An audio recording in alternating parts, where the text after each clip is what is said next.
कार्यक्रम के पुण्यार्जक हैं Mahavira Transport Private Limited, fleet owner and transport contractor. Since 1985, we invented the concept of wheel on wheels and introduced double-decker vehicles. We are the first transporter for the carriage of Maruti Suzuki, Honda, TVS, TAFE, BHEL, Alstom, etc. Services we render: car transportation, container services, clearing and forwarding, warehousing, transportation of bulky goods. Achievement. Awards.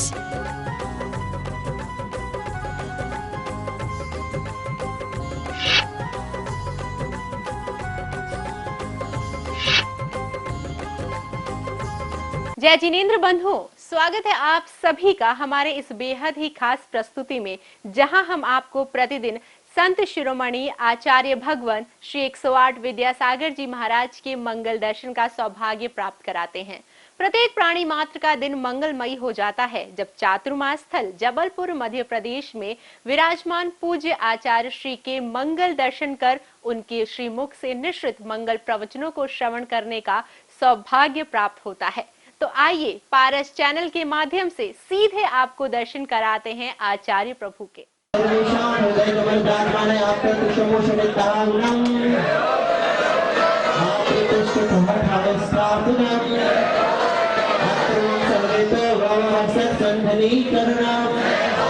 संसार के विषयों में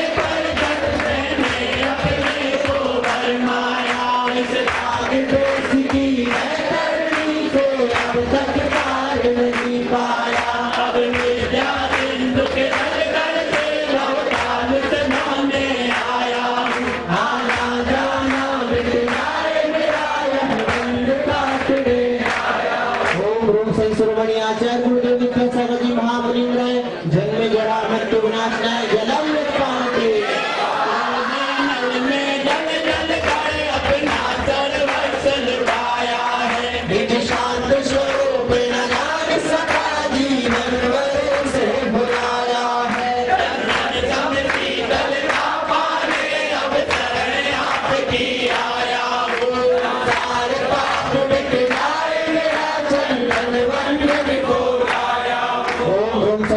आचार्य गुरुदेव विद्यासागर जी महामुनिंद्र संसार का अपना चंदनम पामुके तो ना मैंने जड़ पीड़ा से दिल जावे दिखता नहीं है इंडिया में संस्कृति और संस्कार। नाम इंडिया चलो नहीं ज्योतिष के अनुसार है सितारा का इशारा ऐसे भारत। आचार्य गुरुदेव विद्यासागर जी महामुनिंद्र अक्षय प्राप्त अष्टांग कांति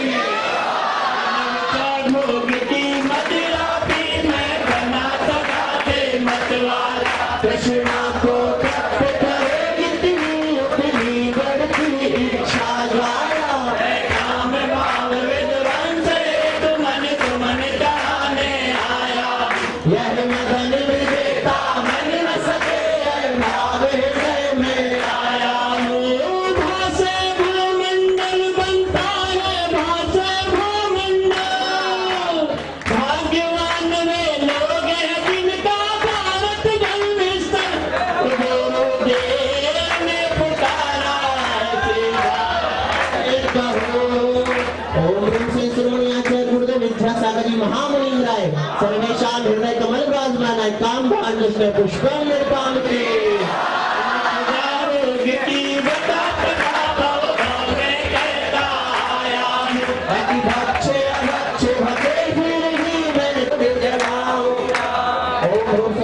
आचार्य गुरुदेव विद्यासागर जी महामुनिंद्र महाचोदा रोगना से नैवेद्यम निर्पामते अंधकार से व्याकुल हो जिनको नहीं मैंने पहचाना। मैं राग देश में लिप्त रहा इस हाथ रहा बस पछताना।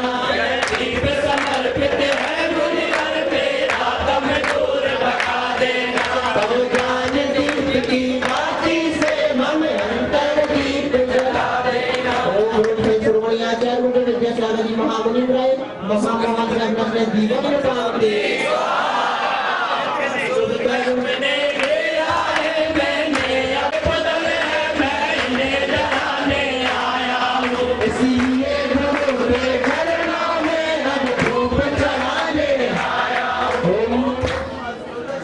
भूमाचल विद्यासागर जी महामुनि लक्ष्मण दिव्य भूषण में पार्वती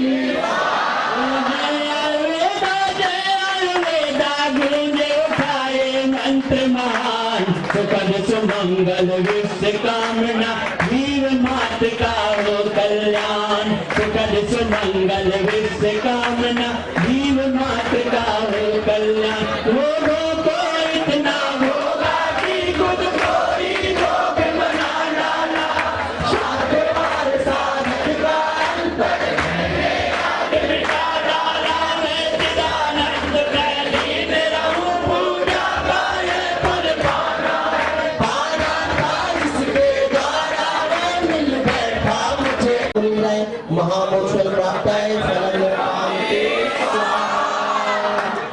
जग के वैभव को पाकर के आया हूँ यह भक्त भावना भाता है तेरा उपकार होगा मेरा उद्धार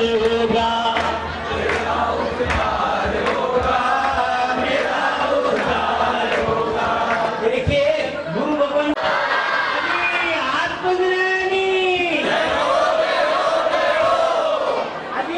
परम तपस्वी आदि अभिक्षण ज्ञान उपयोगी आदि सुखोपयोगी सप्तम गुण स्थानवर्ती ऐसे हमारे महान गुरु भगवान साक्षात तीर्थंकर जैसे लगते हैं हमको और भावी तीर्थंकर तो है ही है और अभी वर्तमान में जो काम इन्होंने किए हैं सबसे पहले तीर्थंकर जीव रहा करता है सुप्रीम कोर्ट तक जाकर के 7 जजों की बेंच से जीत करके संविधान को अमेंडमेंट करवा के भी जीव रक्षा करी है और इनके ट्रस्ट के माध्यम से इन्होंने आज 6-7 बड़े बड़े जेलों में भी हाथ कंधा के माध्यम से उन कैदियों को अहिंसा से जोड़ दिया आचार्य जी का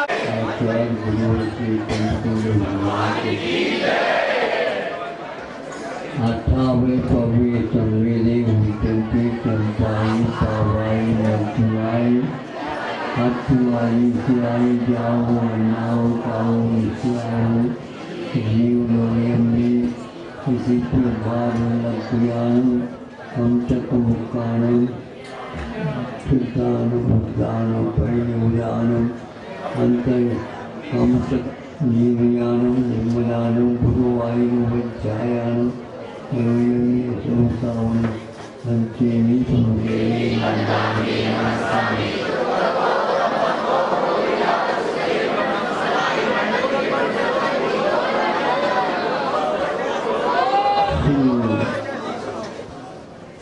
यहाँ पंक्तियाँ प्रतिदिन मुनि महाराज साधु वृंद याद करते हैं और जहाँ कहीं भी है वहीं से इन सब तीर्थ क्षेत्रों को नमस्कार करते हैं और सोचते हैं उनके पास हम नहीं जा पा रहे हैं किंतु हमारे पास उनके एक प्रकार से स्मरणिका के रूप में भी नंबर जल्दी जल्दी आ जाए।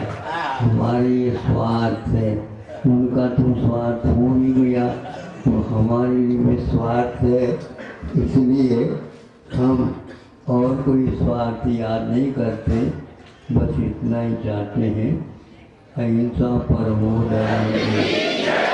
एक बात और है, चातुर्मास समाप्ति पर है, आप लोगों के यहाँ कलशा हुए स्थापित किए, हमने भी शास्त्र जो कोई भी तिथि थी उस दिन स्थापित किया था। आज चतुर्दशी है, बड़ा प्रतिक्रमण है, वार्षिक प्रतिक्रमण के साथ साथ आज चातुर्मास निष्ठापन कर चुके हैं। अब कल महावीर भगवान के निर्वाण लाडू आप चढ़ाओ और उसको देख करके वह भी निर्वाण कल्याणक सुबह सुबह मना लेंगे। महावीर भगवान मुक्त हो गए, हम तत्वों से मुक्त हो गए और आप लोगों भी जल्दी जल्दी इसी की तैयारी करो। अहिंसा पर असंख्यात गुणी कर्म की निर्जरा होती है। गुणित क्रम में आप विकास चाहते हो, बढ़ाइए अपनी कुवत, बढ़ाइए और शान चलाइए। आपको शान इसी में है। हाँ, शोभा इसी में, एक्शन है, इसे मिले हुए हैं। देवगति में जा करके तीर्थंकर के चरणों में नाचते रहो, पूजन करते रहो, वहाँ पर असंख्यात गुणी नहीं है। क्योंकि जो बच्चा रईसी का है और रईस का जो बच्चा होता है वो रईसी के साथ ही पढ़ाई करता है। हमें वो चाहिए, हमें ये चाहिए, हमें वो ये चाहिए, सारे पढ़ाई के लिए लगा दी उन्होंने। पड़ोस में इससे ठीक विपरीत था, दशा ठीक नहीं थी, लेकिन वह भी पढ़ता था, उसके लिए कोई भी सुविधा नहीं। जब दिन अस्त हो जाता तो सड़क पर दीपस्तंभ होते हैं, उसकी उजाला में वह अपना पाठ रात का तैयार कर लेता है। और इस प्रकार क्रम से 1 वर्ष के बाद जब परिणाम घोषित होता है दीपस्तंभ के नीचे पड़ने वाले कि बहुत 90 को युग पार कर गए और रईस वाले 33 में भी कमजोरी आ गई। आज लगभग हालत यही है। इसलिए रटी रटी नहीं होना चाहिए, इसमें नव जीवन होना चाहिए, श्रम चाहिए, स्वाद चाहिए। ये सारा जीवन आज का फीका फीका होता जा रहा है। इसलिए आपको तो वह निरंतर शांत चलाना ही है। तत्संबंधी आपको फल तो मिलेगा ही, किंतु गहराई में और उतारेंगे अपने आप को, अवश्य वह चमक भी मिलेगा। खोदा खोदी बहुत हो गई और मिट्टी पत्थर आदि खूब मिल गए, हीरे की कणिका मिट्टी की भांति नहीं मिला करती है। लेकिन ये कौन सी खान है? हीरे की खान कहा जाता। मिट्टी तो निकाल रहे हो, मिट्टी निकाल रहे हैं, उससे 1000 लाख गुना कीमत वाला वह हीरे की कणिका है। तो क्या होता है, ट्रक में लादने की कोई आवश्यकता नहीं पड़ती। हीरे के व्यापारी थोड़ी सी पुड़िया में भी अरबपति होता है। नहीं समझे? हाँ बिल्कुल है। करोड़पति वालों को अपनी जेब में रख लेता है, करोड़पति भी उसके जेब में हो जाते हैं और वह अरबपति रहता है। ज्यादा अपने को कसरत नहीं करना है, नहीं समझे? हाँ, थोड़ा चढ़ा करके और बड़ा भी नहीं मांगना। अपने भावों के अनुसार आपको मोह के त्याग के साथ ये फल मिलेगा। जितने अंश में मोह का त्याग हो रहा है, सुन रहे हो? हिसाब लगाना, केवल हाउ कह करके नहीं छोड़ना। आज तो योग वही है जो प्रयोग के साथ चल रहा है, इसलिए शांत चलती रहे। अब 1.5 महीने हो गए, अब 2.5 महीने बच गए हैं। परिणाम बहुत उत्कृष्ट निकलना है, नहीं तो हम ये समझेंगे भैया राजधानी का परिणाम अलग है? उत्कृष्ट होगा, अनर्घ है, अच्छा है, उससे ऊपर, अच्छा, बहुत अच्छी बात है। लेकिन अपने मुख से कहो नहीं, अपने हाथों से करो, क्योंकि कहने में भी और दिमाग खर्च होता है अपना जितना भी खर्च करना है वह यहीं पर करना है ताकि आगे हम बढ़ सके। तो वह कहता है कि आपकी जब धार आती है औजार में उस समय ज़्यादा जोर लगाना पड़ता है, मैं क्या कर सकता हूँ। इसलिए आप पसीना पसीना हो गए, उसको देखो पसीना हो गया, वही तो अब ये स्वस्थ होने का यही मात्र मार्ग है। सीना अब तनता जला जाए लेकिन सही दिशा में पसीना बहाते जाओ। बहुत हो गया बैठे बैठे खाते, बिना पसीना के तो अस्पताल जाना पड़ता है, ध्यान रखना। और पसीना आ जाता है तो स्वास्थ्य अपने आप ठीक ठाक हो जाता है, मन भी और चंगा हो जाता है और सभी दृष्टि से वह प्रशस्तता का अनुभव करने लग जाता। यह प्रयोग हमने नहीं बताया, यह प्रयोग बड़े तीर्थंकरों के द्वारा बताया हुआ मार्ग है। श्रावक धर्म और श्रमण धर्म ये दोनों वहाँ से निकले हैं, उनके दिव्य उपदेश से निकले हैं। उपदेश से पूर्व में उन्होंने अपने जीवन में उतारा, फिर इसके उपरांत तारने की बात कही। आज तो तारने की बात तो करते हैं, अपने जीवन में उतारते नहीं है। इसलिए उनको बार बार कंधों पर से नीचे उतारना पड़ेगा। यहाँ तो रख देते हैं, दाह संस्कार हो जाता है, दूसरा जीवन मिल जाता है, पुनः उतारता है, जीवन और चालू हो जाता है। ऐसा क्रम नहीं। चाहे श्रावक हो श्रमण हो, वो अपनी दिव्य अपनी क्षमता का उपयोग करें, प्रयोग करें। तो ऐसे प्रयोग में कभी भी थकावट का अनुभव न करें, प्रमाद न करें। समय पर वह सब कुछ देखते हुए अपने लक्ष्य की ओर हमेशा हमेशा याद रखें, मुझे ये कार्य करना है और इस गति से करना है, इस अनुपात से करना है, किंतु विवेक के साथ करना है। ये विवेक बहुत महत्वपूर्ण है।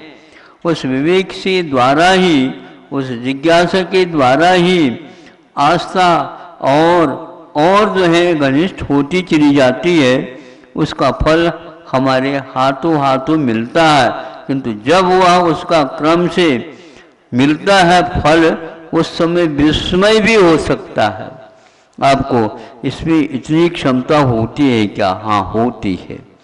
जो प्रथम श्रेणी में आता है, 100% नंबर लेकर के आता है, वो जब आता है तब उसको विस्मय होता है। कई लोग आकर पूछते हैं आपने क्या किया? अरे भैया मैं तो पास होने का लक्ष्य लेकर के चला था, उसका परिणाम इतना निकला, किंतु उसका कर्तव्य जो था उसमें वो कमी नहीं रखता था। और हम हमेशा हमेशा कर्तव्य के समय पर स्पर्धा की ओर न जाएं। नहीं समझे? स्पर्धा से कहीं न कहीं हमारे मन में विकृति आ जाती है। मन को बांध बूंद करके, और मन को भी जब संकल्प ले लेते हैं तो वह बीच में कोई हरकत न करें, कोई शिकायत न करें, कोई मांग न करें। तुम्हारी मांग तो बाद में जब परिणाम निकलेगा, समझे? अब तो काम करना है। हमने संकल्प ले लिया, मन के अनुसार नहीं, किंतु मन का काम नहीं करना, किंतु मन से काम लेना। क्या सुना है? दोबारा बोलूं सबके लिए याद रखो, ये बहुत कठिन वाक्य है, एक से लगते हैं। मन का काम नहीं करना, मन से काम लेना। सब लोग सुन रहे हो कि नहीं? ए पीछे वालों, अच्छे हाथ तो उठा दो।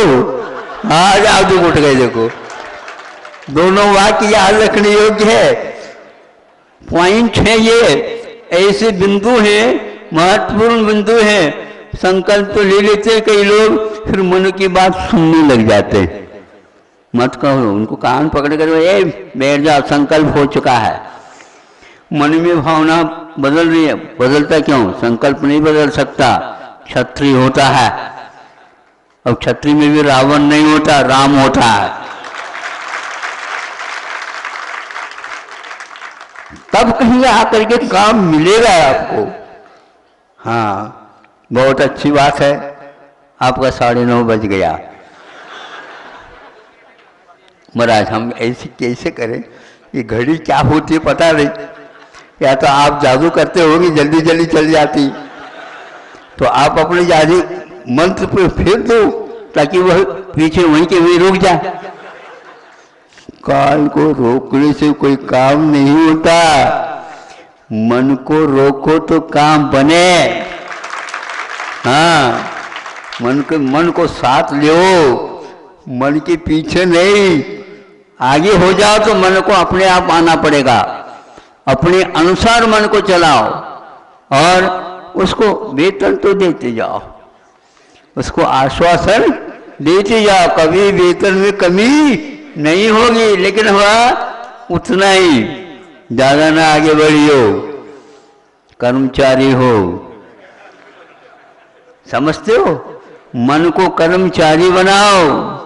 हाँ, अपने अंडर में रखो, नियंत्रण में रखो। देव नहीं कर सकते इसलिए फेल है वो, और आप कर सकते हो लेकिन अभी सोच नहीं रहे। सोचना तो मन के द्वारा ही है, और मन को कह दो अच्छे संग से सोच ले, संकल्प लेना है मेरे साथ हो जाए, और जब तक साथ में होगा तब तक मैं कुछ भी नहीं करूँगा, तो वह भी चालू हो जाता है। मन तो हमारा बिल्कुल जैसा कहेंगे वैसा ही करने योग्य है, लेकिन वह भी सोचता है कि शिव जी अभी प्रमाद में है, करो अपने काम का। मुनीम जो है ना, वह शिव जी से आगे हो जाता है, इसलिए गड़बड़ होता है। मुनीम जी को मुनीम जी के काम में रखो, और मालिक हो, स्वामी हो, और स्वामी उसके काम लो। इसलिए क्या कहा, 2 वाक्य हैं, मन का काम नहीं करना और मन से काम लेना। नदी में बाढ़ आती है तो बाढ़ किसको बोलते हैं? बाढ़ उसको बोलते हैं जिसमें ज़्यादा पानी का वेग होता है। उस वेग के साथ हम अपना कुछ प्रयोग नहीं कर सकते। अच्छे अच्छे नाविक भी उसमें असफल हो जाते हैं। कुशल नाविक ही यहाँ के लोगों को उस तट तक पहुँचा सकते हैं। यह श्रावण की बात हो गई, भाद्रपद की बात हो गई। फिर बाद में वह वेग कम हो जाता है, पानी तो उतना ही लबालब भरा हुआ है। अब उस वेग के कमी के साथ उसको हम कुशलतापूर्वक पार कर सकते हैं। ऐसा ही कर्मों का वेग रहता है, और उस वेग में हम अपने आप को कुछ कर नहीं सकते। तो उस वेग की जब कमी हो जाती है, उस समय हम अपना पुरुषार्थ कर सकते हैं। इसलिए आचार्यों ने सम्यक दर्शन प्राप्ति इत्यादि में यही कहा है कि जब देशना का पात्र कौन होता है तो कम से कम वह उसकी थोड़ी बहुत भूख खुल जाए। हाँ, तो यह सुनने की वह रुचि भी पैदा कर सकता है। जबरदस्ती करके हम उसको खिलाना और पिलाना चाहे तो बड़ों को तो दूर, छोटे बच्चे भी जब नहीं आते पास, तो बड़े कैसे आएंगे? ऐसे आप लोग नदी की बाढ़ की भांति थोड़े बहुत वेग कम हो जाता है तो उसका काम किया जा सकता। इसको आचार्यों ने मुख्य रूप से उदीर्णा और उदय दो प्रकार के नाम दिए हैं। तीव्र उदय के साथ वो काम में नहीं आ सकता। तो मंदोदय होता है तो उसका प्रभाव कम होने से वह सुन भी सकता है। मान्य तो बहुत दूर की बात है, अभी सुन ले। जो सुनेगा रुचिपूर्वक तो अपना आग्रह कम रखेगा, अभी छोड़ेगा नहीं, किंतु फिर भी वह कम करेगा और सुन करके उसका निष्कर्ष अर्थ क्या होता है निकाल लेगा। फिर ऊहापोह कर लेगा तो संभव है वो उसको स्वीकार कर लेगा। और स्वीकार जब करता है तो पक्की बात है इसमें हानि क्या है और लाभ क्या है, इसकी भी समीक्षा संक्षेप से वह कर लेता है। तो उस दृष्टिकोण से हम सोचते हैं कि मनुष्य जीवन में, कोई जीवन में भी हो सकता है, लेकिन मुख्य रूप से मनुष्य जीवन की प्रधानता है, उसकी अपेक्षा से यह पात्र एक प्रकार से तैयार होता है। बहुत चीज़ें हैं, महत्वपूर्ण है, ये बिल्कुल ठीक है, किंतु सामने वाले व्यक्ति को समझ में आए तभी यह सब मूल्य और घटिया और बढ़िया ये सब बाद में। पहले तो यही कहा जा सकता है, यदि अच्छी भी चीज़ है आपकी रुचि नहीं है तो वह कोई भी नहीं आएगा। महाराज विज्ञापन से बहुत कुछ हो जाता, होता नहीं, कुछ भी नहीं होता, बहुत तो लगा देते हो आप। हाँ, क्योंकि एक व्यक्ति है ही नहीं यहाँ पर विज्ञापन देने वाला, सारे के सारे अखबार उस विज्ञापनों के माध्यम से ही छपते रहते। नहीं समझे? संपादकीय लेख तो थोड़ी बहुत इतनी सी रहती है, बाकी उसके विज्ञापन से पूरे पृष्ठों पृष्ठ सब भरे हुए रहते हैं और शाम तक उसका मूल्य समाप्त हो जाता है और वह रद्दी में भी काम में नहीं आती। दूसरे दिन का संस्करण अलग निकलता है। ये चलता रहता है, दैनिक भी है, प्रातःकालिक भी है, संध्या वंदन भी है, ये चलता रहता है। अब हम कहना चाहते हैं यदि रुचिपूर्वक आप उसको ग्रहण करते हैं, सुनते हैं, चिंतन करते हैं तो निष्कर्ष निकल सकता है। निष्कर्ष निकले और वह विधियात्मक निकले, निगेटिव ना हो, और विधि से यदि काम लेते हैं तो आगे उसकी बढ़ोतरी हो सकती है।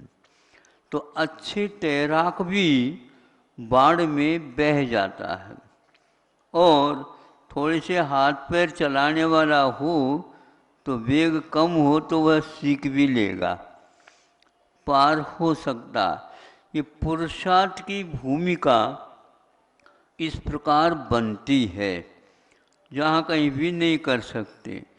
लोहा जब कड़ा रहता है उस समय उसको हम मोड़ नहीं सकते, किंतु तपाने के उपरांत उसमें मोड़ जैसे चाहिए वैसे हम ला सकते हैं।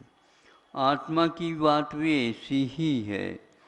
तो वह इस प्रकार के समय अथवा संयोग में अपना पुरुषार्थ कर सकता। पुरुषार्थ के लिए जल्दी नहीं की जाती, किंतु भूमिका बना करके उसको किया जाता है।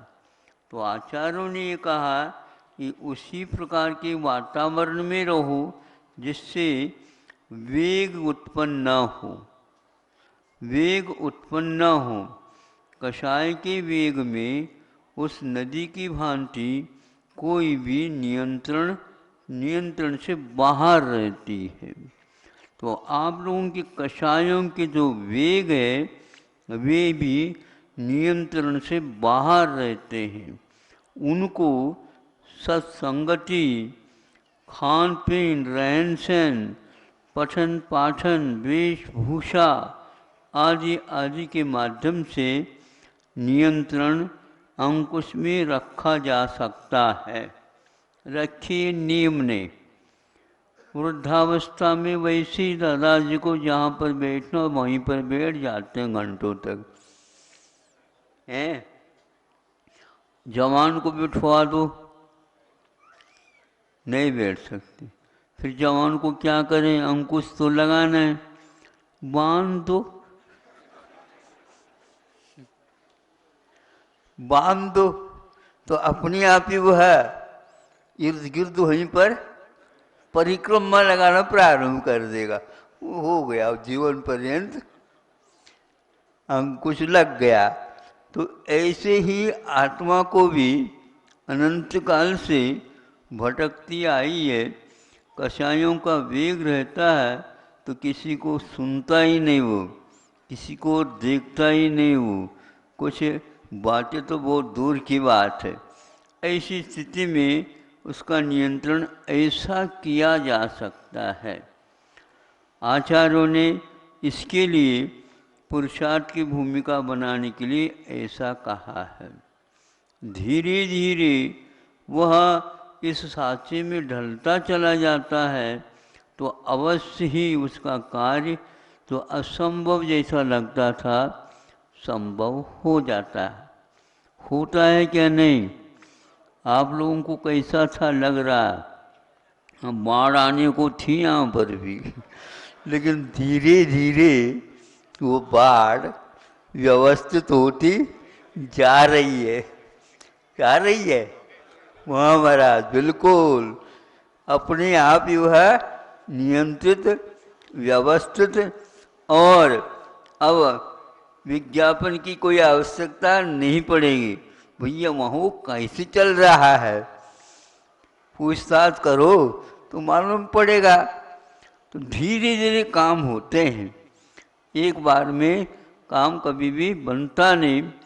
भूमिका अच्छी बनानी आवश्यकता है, स्थिरता की आवश्यकता है, और उसके साथ साथ कोई न कोई सामने आदर्श को रखने से ये कार्य संपन्न होते हैं। हमें हमेशा हमेशा अपने पूर्वजों को आदर्श के रूप में स्वीकार करना चाहिए। सभी तूफानों, बाढ़ों, वेगों सब में उन लोगों ने इसको खड़ा कर रखा। अभी तक वह जमा हुआ रहता, जमा हुआ है। इससे स्पष्ट है उन लोगों की स्थिरता के साथ उस समय जो स्थापना की है तो आज हम लोगों के काम में आ रही है। यह आदर्शवाद अपने आप में बहुत महत्वपूर्ण होता है। तो हम अपने वेगों को कैसे कम करें, पूर्वजों की ओर देखें, तो हमारे लिए यही नज़र में आता है, समझ में आता है कि उनके जो अनुभव है, उनकी जो सूझबूझ है, उनकी जो स्थिरता है, दृढ़ संकल्प है, वो हमारे काम में वो आज है ही नहीं, किंतु उनकी कृतियाँ, उनके विचार, उनके द्वारा बताया हुआ संकेत और सूचना फलक यत्र तत्र लगा करके गए हैं। हम यहाँ पर जाते हैं सुबह सुबह तो कम से कम 2-3 बार मुड़ना पड़ता है। मुड़ना पड़ता तो विशेष रूप से वहाँ पर पुलिस लगी हुई है, पुलिस लगी हुई है, लेकिन हम लोगों के लिए पुलिस कुछ भी नहीं करती, क्योंकि उन्होंने ये सोचा कि वो ये यहाँ पर ये चलेगा 4 महीने का कार्यक्रम, एक खुला छोड़ रखा। आप लोग भी उसका लाभ ले रहे हैं। तो ये व्यवस्था करनी पड़ती है ना। तो जब भूख खुली तो ये 4 मणि की व्यवस्था आप लोगों ने नहीं तो वहां पर पुलिस को देखते हुए ऐसा लगता है घुस ही नहीं सकते वहां पर। खूब रात दिन आ रहे हैं आप लोग। कितना पड़ता है? एक मान लो थोड़े से भी लांगना होता, लांगने नहीं ले सकते। फिर कहाँ तक? दूर आधा किलोमीटर जाओ, फिर बाद में मुड़ करके आओ, और वो भी रुक रुक करके आओ। और यहाँ पर जब चाहे तब। तो ये जो व्यवस्था है, ये व्यवस्था एक दिन में नहीं हो पाती। खूब समझाना पड़ता है और उसके अनुसार करना पड़ता है, तब कहीं जा कर के होता। कर्मों में भी ऐसी ही व्यवस्था है। कुशलता पूर्वक इसको आप समझने का पुरुषार्थ और प्रयास करेंगे तो आनंद आएगा। और एक बार ये आनंद आना प्रारंभ हो जाएगा तो फिर संयत बन करके आप अपने मार्ग से कितने भी वेग के साथ अपने वाहनों को चलाओ, उससे कभी भी दूसरे को परेशानी का अनुभव नहीं होगा। और उसके साथ साथ वो भी समझेंगे हमें भी इसी प्रकार संयत मार्ग पर चलना है और अपनी मंजिल तक पहुंचना है। ये कर्मों के वेग को समझते हैं और ये समझ में तब आता है जब थोड़े बहुत जो समझदारों के साथ हम संगति रखते हैं। और संगति का फल हमेशा हमेशा बहुत ही मीठा मिलता है। इसलिए अब धीरे धीरे आप सीख रहे हैं। अब तो प्रवेश तो काफ़ी हो गया ऐसा लगता है, लेकिन अभी काफ़ी उसको मजबूत बनाने की आवश्यकता है। नहीं समझे? हाँ, मजबूत इसलिए आवश्यक है कि उसमें किसी प्रकार की कमियां नहीं रहना चाहिए। नहीं तो थोड़ी सी असावधानी हो जाए तो छत में से पानी आने लग जाता है। छत में से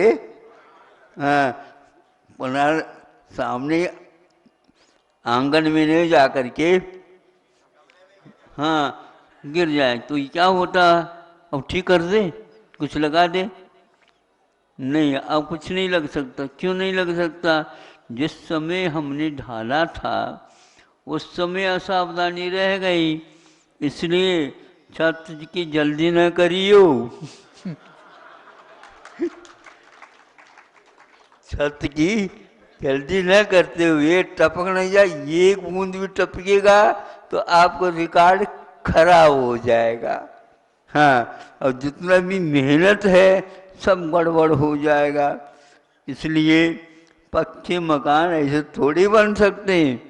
इसलिए आपको बड़ी सावधानी के साथ, देखो पहले के मकान बने रहते हैं कैसे होते हैं, और आप भी बनाते हो, कितनी असावधानियाँ रह जाती हैं।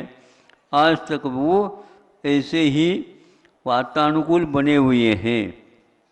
उसका अनुकरण करो और आगे बढ़ो। ध्यान रखना, यहाँ रास्ते में कोई रुक नहीं सकता। इतने रास्ते चल रहे हैं लेकिन जाम नहीं हो सकते। उसी प्रकार आप लोगों को ये प्रवाह है, परंपरा है। बच्चों का भी आना होता, आप लोगों का भी रहता, तो वह चलता रहे। रुकने से बड़ी अव्यवस्था हो जाती है, किंतु पीछे लौटने की बात ही नहीं होती। एक तरफ चल रहे हैं तो चल रही हैं, उधर से आ रहे हैं तो दूसरा रास्ता है, इधर से जा रहे हैं तो दूसरा रास्ता। और यदि आवश्यक हो गया तो वहाँ चौकियाँ बनी हुई रहती है। तो जो जैसे अनुकूलता है उसके अनुसार उसमें से वह रास्ता निकाल लेता है। आप लोगों को भी इस बाजार में से अपने अपने रास्ता तय करना है। जहाँ मुड़ना आवश्यक होता है जहाँ पर थोड़ा सा विश्राम लेना आवश्यक होता है, पुलिस से भी थोड़ी सी मित्रता रखिए। अपने यहाँ प्राय करके श्वास गिनने का मुख्य प्रचलन है,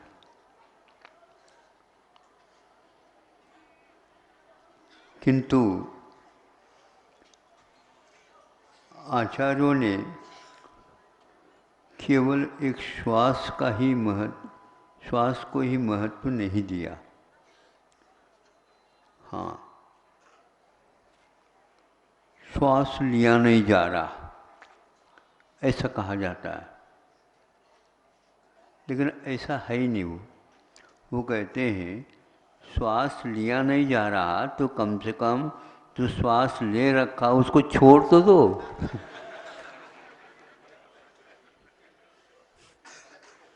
घुटन तो भीतर जो गया है उसके कारण हो रहा है, छोड़ दो। पहले श्वास आ जाए तो मैं श्वास छोड़ दूं। जिंदगी से खिलवाड़ कर रहे हो। क्या अर्थ निकला? अर्थ ये निकला, पहले अनर्घ फल प्राप्त है ऐसे बोलते हैं आप। पहले अर्घम निरुपामिनी से बोलो, फिर बाद में वो मिलेगा। हाँ, पहले आप प्राप्त करना चाहते हैं, पहले आपको छोड़ना पड़ेगा। तो श्वासोच्छ्वास है ये शब्द, एक निश्वास और एक श्वास, दो चीज होते हुए भी कि एक प्रकार से दोनों अनिवार्य हैं, ये सिद्ध होता है। दोनों अनिवार्य हैं। ये तो अंतिम श्वास ले रहे हैं, ये ऐसा नहीं होता।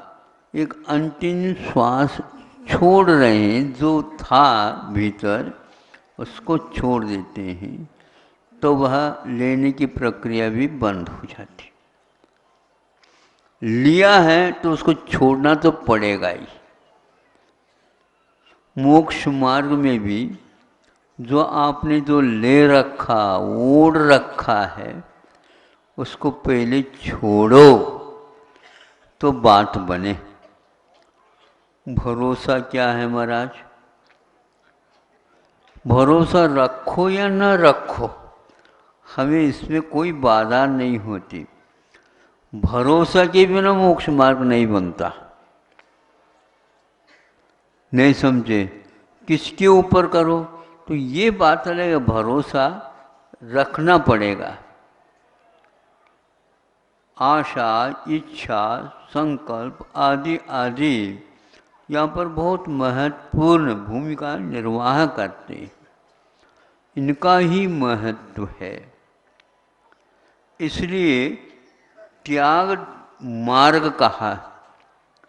राग को आज तक किसी ने मार्ग की उपमा नहीं थी। राग को कम करते हैं तो भी वह मार्ग आपका बन जाएगा, किंतु ये त्याग नहीं करते हैं तो आप सोचते हैं त्याग किसका करना? अच्छाई का नहीं होता। हमारा तो त्याग धर्म, मैं भी त्याग कर देता हूँ। एक व्यक्ति आए और कहा, महाराज बोलो, आपने इनको व्रत दे दिया, ये व्रत दे दिया, हमारे पास भी व्रत है। कैसे व्रत है? मैं एक ही बार भोजन करने का व्रत लेता हूँ। हमने कहा थोड़ा सा खोल दो, नहीं तो हम फंस जाएंगे। नहीं समझे? उनका ये कहना था, हम दिन में एक ही बार भोजन करेंगे, कहीं रात में तो नहीं करोगे? क्योंकि दिन में एक बार भोजन करके रात में 10 बजे तक खाते रहेंगे तो वह व्रत में आ जाएगा। रात्रि भोजन का पहले त्याग करो, फिर बाद में दिन में कितनी बार खाने की ये पहले बात करो। तब उनको समझ में आ गई, ये भी दुकानदार बहुत होशियार है।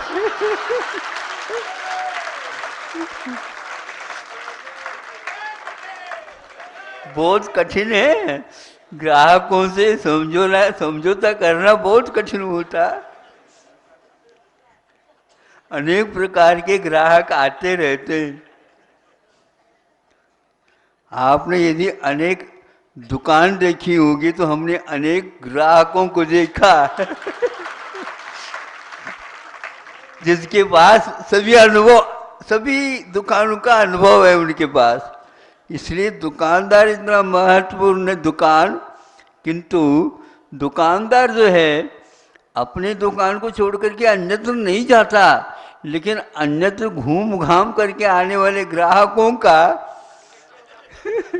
उनके साथ पूरा संबंध रहता है।